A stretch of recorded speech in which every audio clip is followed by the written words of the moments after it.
Hi, I'm Joe, And I'm Ricky.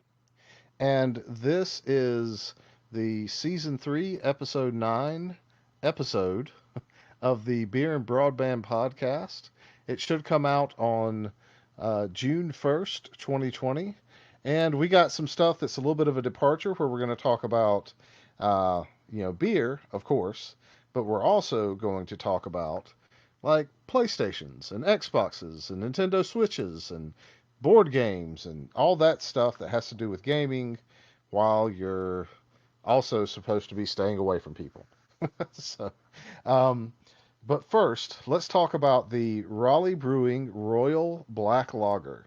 It is 4.3% ABV. It's a North Carolina beer, so we love to talk about those. It says, "Get the Royal treatment, a Raleigh landmark, and our neighbor, the former Royal Baking Company building, was one of the early post Great Depression industrial plants built in the area. This beer, however, is anything but industrial. Royal may look heavy and bitter, but it is quite light and drinkable. It's a Munich German Pilsner, chocolate, carafa, special, and black malts were all made to be able to make this beer. They also balanced it with German Magnum and Crystal hops in order to give it a little bit of bitterness. So I don't see an IBU rating on it, um, but Yeah. Well, there you go. I have tasted it, and it is probably fairly low. I would guess low 20s, maybe high teens. Mm, There's just a little bit of hoppiness, not much. It is fairly smooth. I mean, it's pretty light. A lot of lagers can be like a little bit heavy because they've got just so much malt in them. Not yeah. this one. I mean, it's a little bit light. There's definitely some like chocolate there, maybe a little bit of like almost like chocolate malt.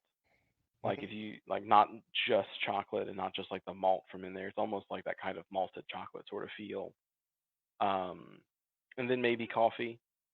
It definitely got like that roastiness to it. It's hard to say if it's like an actual coffee addition from something or it's just the pure roasting the malt. But A little bit of caramel, like the butteriness of a caramal. I definitely get the like kind of maltiness. Um, there's um, a kind of dark chocolate and coffee flavor in there that's kind of mm, mixed together, which those generally do blend together for me. I get a little bit of the hops, but I like this.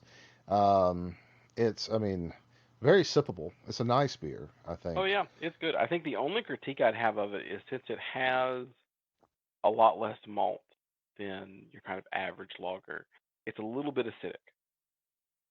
Once after you drank it and it sits on your tongue, there is just a little bit of that like acidic sort of eric flavor to it.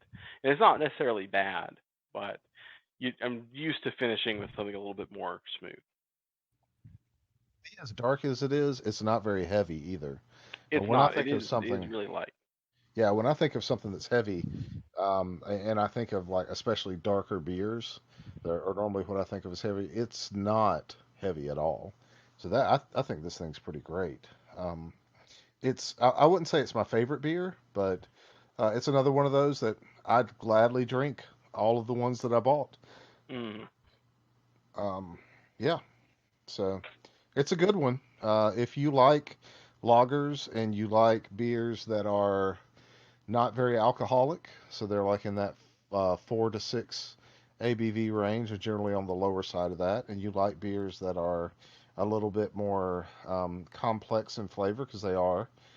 This one's got some good things for you. So if you're a person that likes that stuff, but if you like really hoppy beer, this beer is probably not for you.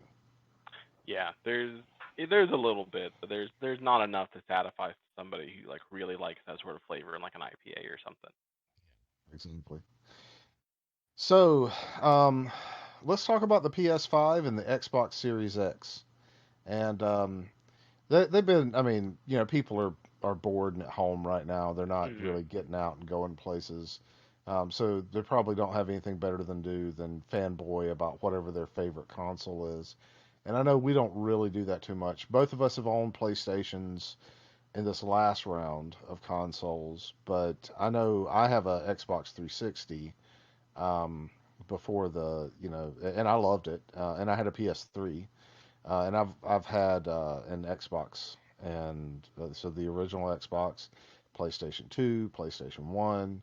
I've had a bunch of Nintendo consoles, and I have a Switch right now. So like I love all the consoles that I have, but um, I always kind of whenever I see a new console come out, I like to look at what technology they're going to be using. And for all the things that they said about the last consoles, one of the worst things that they did was they put like really old technology into these things. So, Mhm. and I'm not even talking about like the chipset. I mean like the the hard drives that they were putting in them were spinning rust, and they weren't high capacity. So there was no reason to put a hard drive in it. I mean, like even at the time when these came out, and I know they're just trying to make a profit, and so wherever they can skimp, they do. But it seemed like such a disingenuous thing, especially when it's not really hard. If they're just off the shelf parts, they're easy to swap out, right? Um, and so, like, one of the best upgrades, and we've talked about this in just a few episodes ago, that I did for my PS4 was to drop in a large capacity SSD. Mhm. Um, but the drawing, factor of this is they're going to have AMD GPUs. They're going to be able to do 8K resolution and all this other blah blah blah blah blah. But the big one that they keep both things keep talking on is they have these SSDs, and they have specially made SSDs to be able to work with the Xbox Series X and the PS5. Mhm. But I wonder what your well, I doubt that you're really following it. I do. I follow it for like a hobby kind of reason. But you know what are you thinking about that? What are you thinking about the Yeah, next I've series? looked at them some. I definitely like to switch to SSDs. I think that was one of the things really holding the other consoles back. One of the things I really like about the Xbox, and I'll see how far it actually goes, but it's got a couple parts that look to be like swappable. Like it's got an expansion slot over its internal hard drive, so you can just very easily, boom, pop new memory into it. Now, this is the first I've heard they're like specially made SSD, so that's got me a little worried. I don't want to be in this game of, well, you have to buy our licensed one because it's the only one that actually works. I've Exactly. really wanted these consoles to start going the direction of basically where like Steam machines failed because you don't really hear about those as much anymore. Of these smaller, lightweight computers built just for gaming that if you need to swap parts out of, you can. Because it would be so nice to be able to buy, Xbox Series X and it's got default parts, and a year later, they're like, well, we've got a new GPU. It's in a really accessible card slot. I mean, if you think about the way a lot of these PCI slots work, if you orient your board right, they could literally just be plug and play. Hold two clamps down, pull it out, put a new one in, as long as they're the same form factor. You know, it would be nice to see it kind of go that direction. Because one of the struggles of all these consoles is consoles don't make money. Since like the PS2 era, a console did not bring a profit. In fact, in the real heightened wars between like the Xbox and the PlayStation, they lost money on a console. It was more expensive to make than it was to sell because you would end up going to buy the game. So it'd be nice to see like a basic model that gets released that's in those same lines where it's like, look, you wanna go in, get the base level everything. You still play all the games just fine. We test against that hardware, and we maybe lose $50 on it, but I mean you can only play our games on it, so it's not that big a loss for us because you're going to buy a couple games, and we'll make up that money. But then these particular PC parts are also approved. You want to get a better graphics card in there? Well, these are the ones you can put in there. And they're part of our dev kit. They automatically get tested against any of the dev runs. That's kind of where I want to see this go, where these consoles become base platforms, and in the same way in a computer, if you want to go in and mucks with it some, you can. I think there's been some, like, since the PS3. People have tried to like install Linux. I mean, originally you could install Linux. Like Sony had it so that you could install Linux on the PS3. That was one of the functionalities of it. But the the one of the problems I see with these devices is that like they're touting using an SSD. They're going to use SATA SSDs is basically what they're going to do, Mm. and they're using like a custom x86 motherboard that's using an AMD chip with a AMD GPU. That's a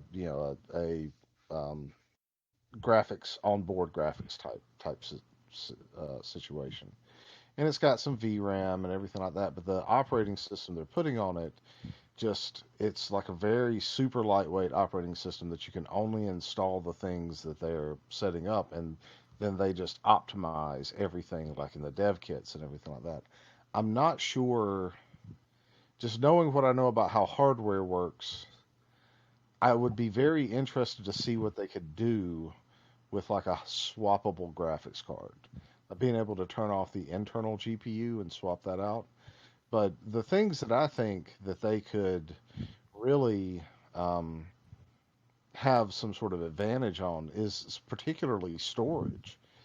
Being able to even if these devices are targeted for like 5 years as having new development for new software, and you were able to get things like consumption apps, and we're not talking about productivity stuff here.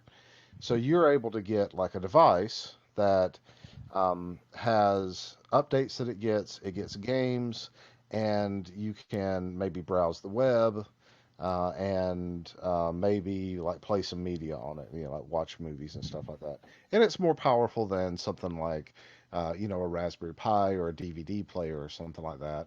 It's got some built-in integrated stuff, but you can add storage to it as it comes along, and it comes with a high-speed storage, like 500 gig SSD, Hmm. and but it's got like three expansion bays, and you can just plug in like, any sort of SATA hard drive, whether it's a 3.5 inch or a 2.5 inch. Probably 2.5 inch is what it would have to be.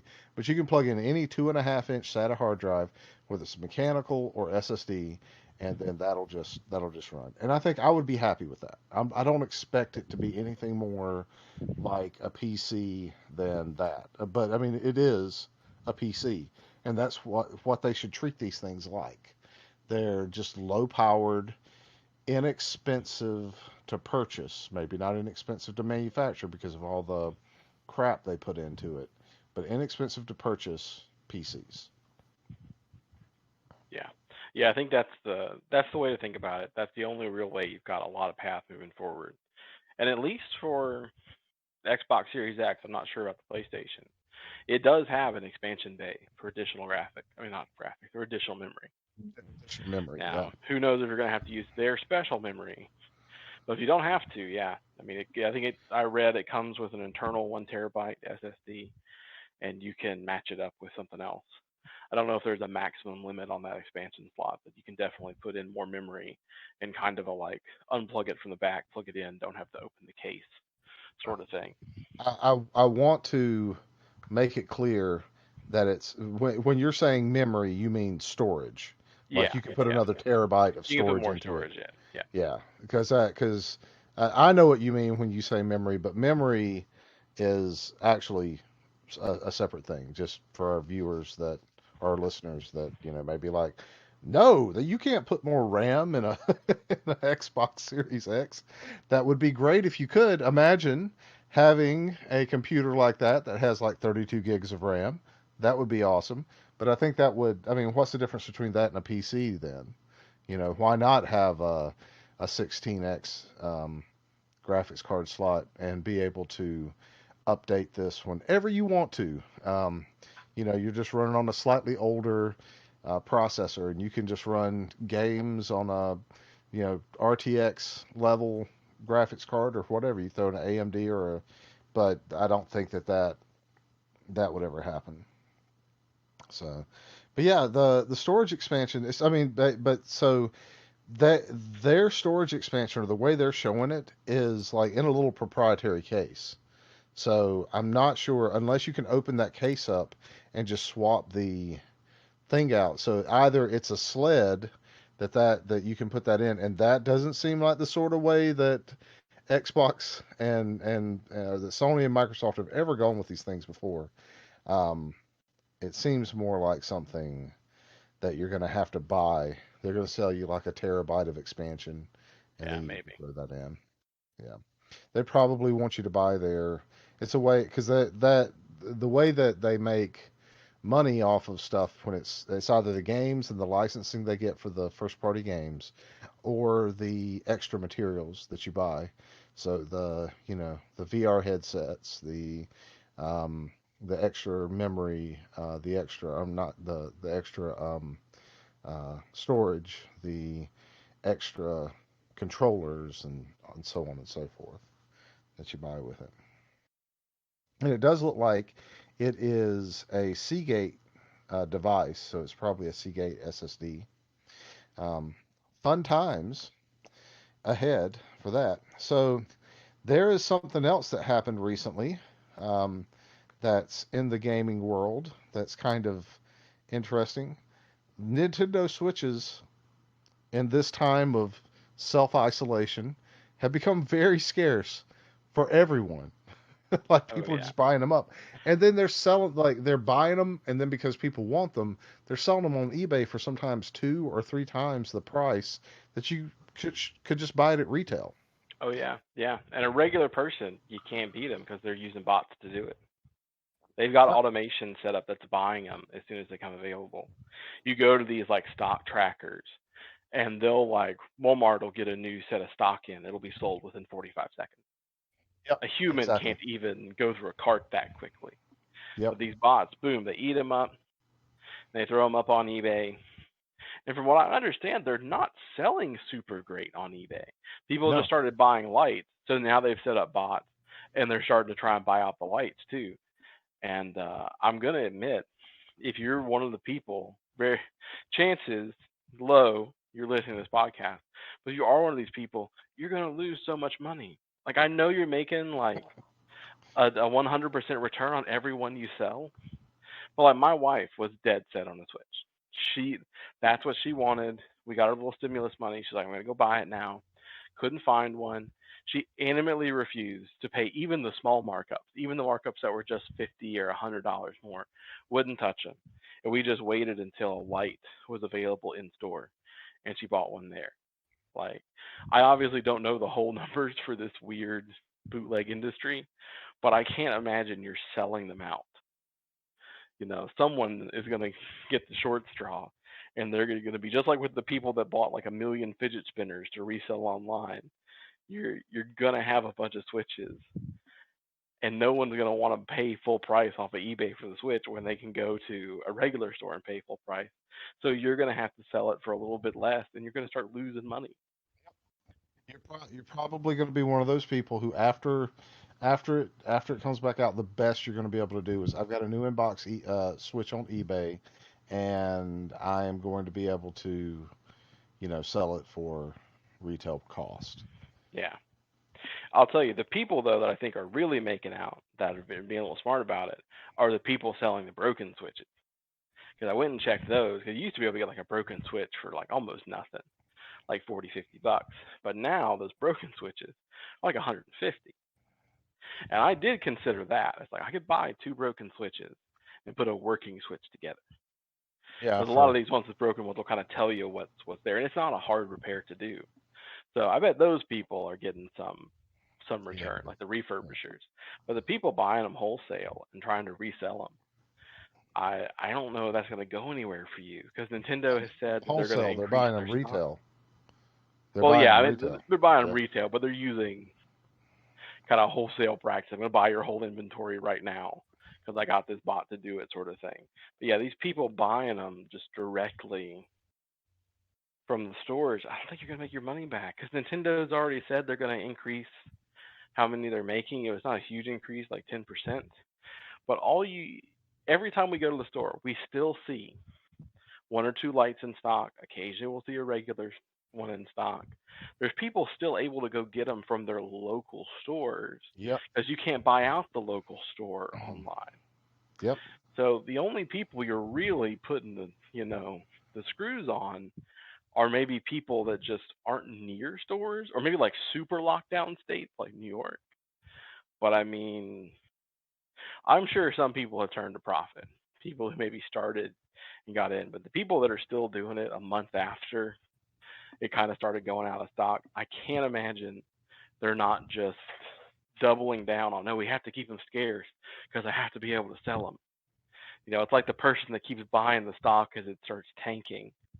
You know, Maybe you get lucky, but probably not. Back up, but probably not. Yeah, when it's tanking like that, like if it's got a dip, that's a good time to buy. But if it's Mm. tanking, that's a time to get out, right? Yeah, don't invest in oil right now.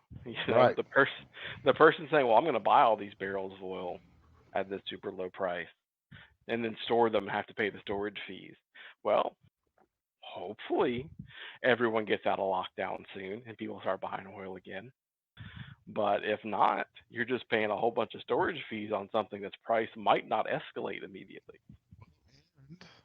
The stuff that you have, if it's whether it's processed or not, oil only lasts so long before it start because it is it's made from Yeah. natural Yeah, I mean, things. So properly stored, it does last a long time, but there are so it many regulations on storing it. That's why people are selling it. yeah, Is it's costing them hand over fist to just keep it sitting in a warehouse, but it's you know. still like it still doesn't like once it's processed and everything like you turn it into gasoline. It only lasts for so many months before it starts losing some of its potency. You have to use it with or you have to add fuel additives to it and things like that. Like it doesn't it you can't like take like gasoline from 1990 that's just been sitting in a bucket somewhere and throw it in your car and expect it to work like a gasoline that you go to the gas station and buy. It just Yeah, doesn't but work that I way. don't think you can, like, the stock prices, the trading hasn't dropped out of gasoline. It's dropped out of crude oil, and that lasts for like 50 years before it It starts it to have like problems.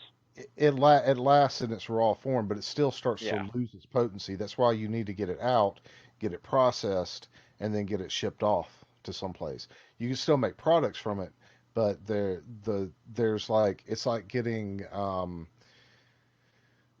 trying to think of a good analogy of something else.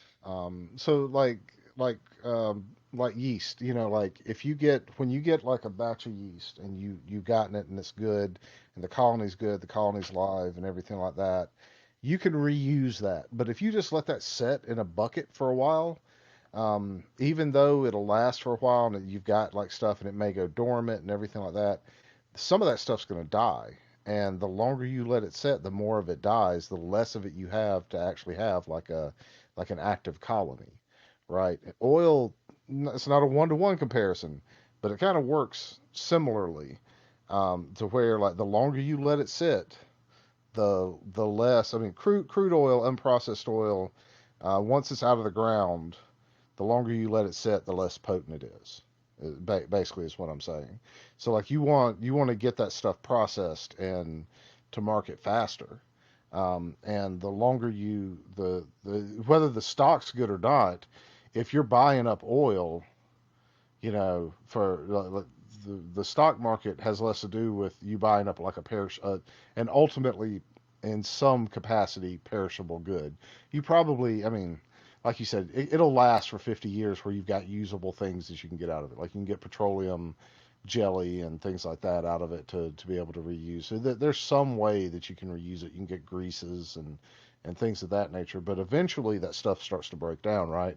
And the further you get away from it, the the the fewer ways that you can process it to get something out of it, right?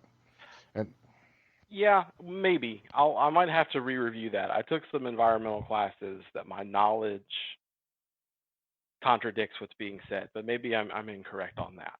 Definitely processed oil degrades. And really, if unless you're in like perfect storage conditions, it degrades fairly quickly, which is why crude oil tanks so fast. It's because they don't want to process it because they don't have a place to sell it. And if quarantine lasts more than a couple months, I mean, I think even in like refineries, the finished product only lasts a few months. But I was under the assumption that crude oil, when stored properly, like in like actual properly, like not what you would get in a warehouse for a stock seller, but someone that's saving it for bulk, is like your container goes bad first, like your metal will go bad before the oil does. Hey, Uh, maybe I'm wrong, but this is that's the way I understood it to be, and I could be wrong. I mean, look, I'm not an expert in that. That's not, yeah, and I'm not yeah, either. There's some there, but there's definitely the idea of don't jump on a sinking ship.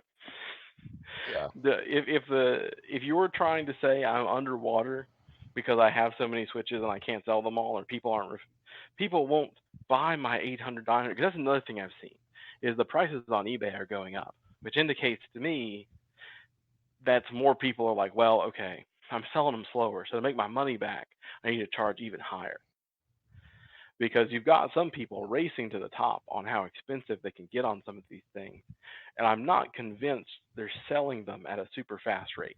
Because if you could, I say 600, there's enough crazy people. Every time you put one up, they buy it at 600. You generally don't try and bump it up to 800 and let people go to your competitor. You set your bot up and you just keep buying them at 600 and let it roll in. You only start doing this price climb thing, especially when it's still a big range. There's some smaller people who are like, look, I got one Switch. I bought it as a gift for myself, but I'd rather sell it and go buy this other cool thing. Their prices aren't jumping up. The person that's just got one or two to sell, or they say, you go to them, they have three in stock. Their prices aren't super high. It's these people you go to, and there's no stock limit on them. Nothing's stopping you from putting, I want 80 switches, So I think some people have made some bad decisions there. Agree. I think some people have made some really bad decisions when it comes to that stuff. Um, I wonder, I really do wonder how that is going to end up reflecting on those people. Like, I wonder if it's going to bankrupt some people when it comes to like what they're doing. Because a lot of people, like their business basically is to um, like buy stuff and then resell it on like Yeah. eBay. Yeah. So I wonder if that's going to be there's going to be some I mean, it probably will. significant I issues. can't. I never stop thinking about that poor guy. You can see him on like Reddit posts and stuff. It was just one of those like viral things that happened when someone was asking for advice. And right near the end of when fidget spinners were cool, he bought a bajillion fidget spinners. I mean, I don't remember the exact number, but I feel like it was something like a million.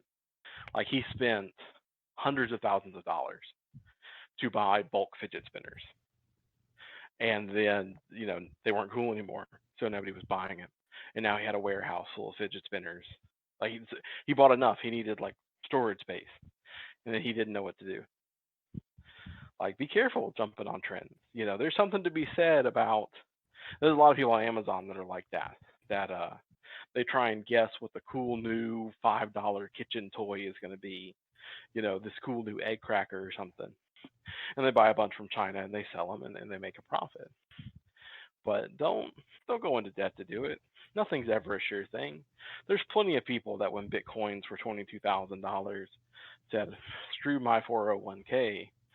They're saying they're saying Yeah, bitcoins will be 40K in a year, and then they weren't. they weren't, and it caused a terrible bunch of problems across the board. So yeah, I mean, just don't. They're probably not a good time to buy a Switch if you're planning on reselling it. Yeah. Um, but I mean, there may be somebody out there who's like, well, like I resell them for $50 more than what they were, and people are buying them up like, Oh yeah. whatever. Well, That's here's my thing. If you're selling them for $50 more than they were originally worth, that's probably a sound business plan. $50 extra, yeah, you're gonna have to sell a lot of them, but at worst case, if you got to sell it back, you're only banking on $50 profit. So how far in the hole are you really getting? It's these people buying them and expecting to sell them for double their price. That I think they're the ones going to get the rudest awakening. Not that I want to necessarily change topics, but I um I I I really want to talk about the board game thing before before we get Cool, done. go for it.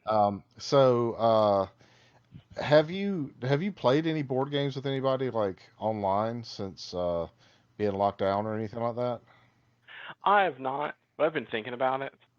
I've been watching a group of people that generally stream together, and they do it in person. Have been streaming through, I think it's 3D Tabletop, one of these like tabletop simulators, and they've been having a lot of fun with it. So I've done a couple things. I mean, like, well, you technically have played D&D Yeah, I have remotely. played D&D. Yeah, I was thinking of like more board games, but yeah, and that works pretty well. yeah.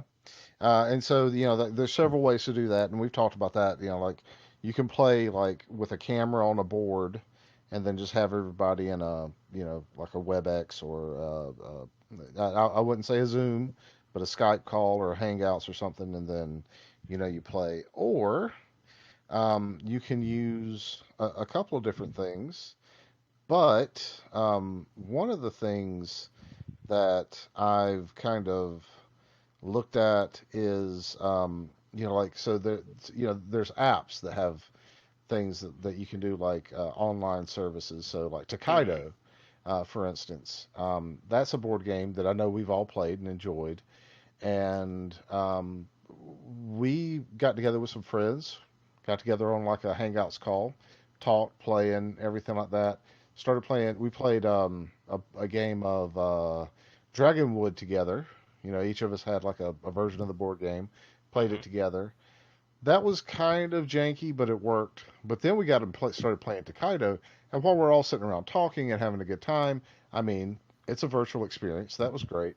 That's like more what people kind of think about, like when they think about like video games being turned into like a thing. But then there's stuff like virtual tabletops, just like you're talking about, Hmm. that are great. And there's also stuff like boardgamearena.com, which lets you sign up and you can play, like, generally it's free, and you can play these board games on a virtual tabletop, that and you can play it like on consoles and things like that, play it on any web browser. It's kind of a neat thing. So like people are actually finding ways to do this, and it this is something that I see expanding. Like right now, if you're able to take advantage of this or create something to allow people to play, as we go forward, I don't see us getting back in a place where we're having like big tournaments and things like that you're able just to go. Like you may get a board game, you may have some friends come over if you're fairly positive they're not sick, but in the, at least for like the next like 3 or 4 years, we're probably not going, or people should, especially if they're in some way immunocompromised, have asthma or have other things that may cause them to have issues. This is the way that you can still have some of those experiences. And I see this being a big market for being able to do something that's really fun and nice. And I was thinking about setting one of these up. I know one of the people that we work with already plays a lot on Board Game Arena.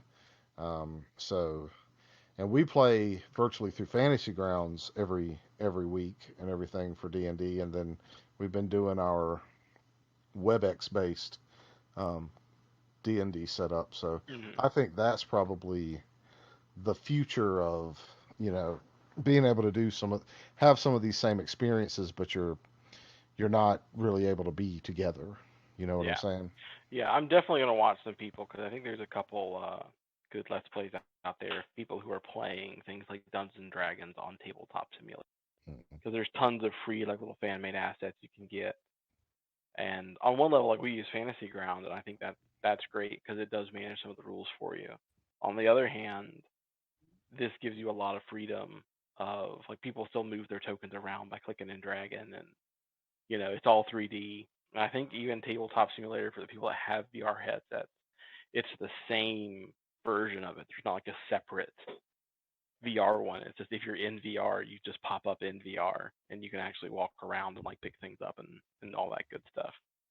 Yeah, I tried Tabletop Simulator when it was very young, and I haven't done anything with it since then. So maybe create like a couple different accounts like we did between Roll20 and Fantasy Grounds.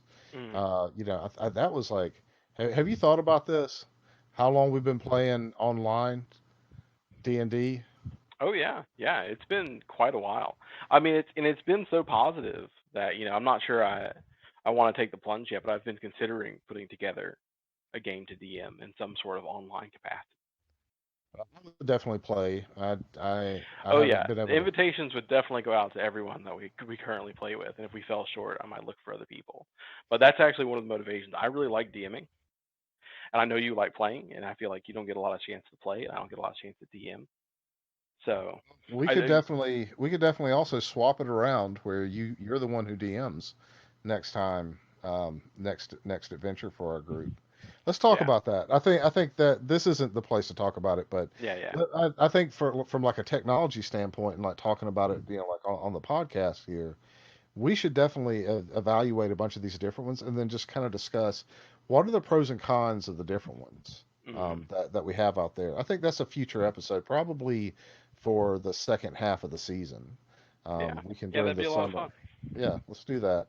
Um, do you have anything else you want to say about anything? No, I'm good. All right. Well, then, thank you so much for listening. This has been season 3, episode 9 of the Beer and Broadband podcast. I know you probably know that because you listened from the very beginning all the way to the end, but just in case you didn't, I'd like to remind you. Otherwise, we hope all of you are staying safe. We really thank all the people that are supporting us during this time. Just want to put that out there that we haven't forgotten that there's all the corporations, maybe, but all the people that are working in the warehouses, delivering the groceries, globally, whatever you're doing to support the people in around, that you guys are awesome. You're heroes. Thank you so much for the work that you're doing, and hopefully you'll stay safe until next week when we can talk to you again. Have a good one.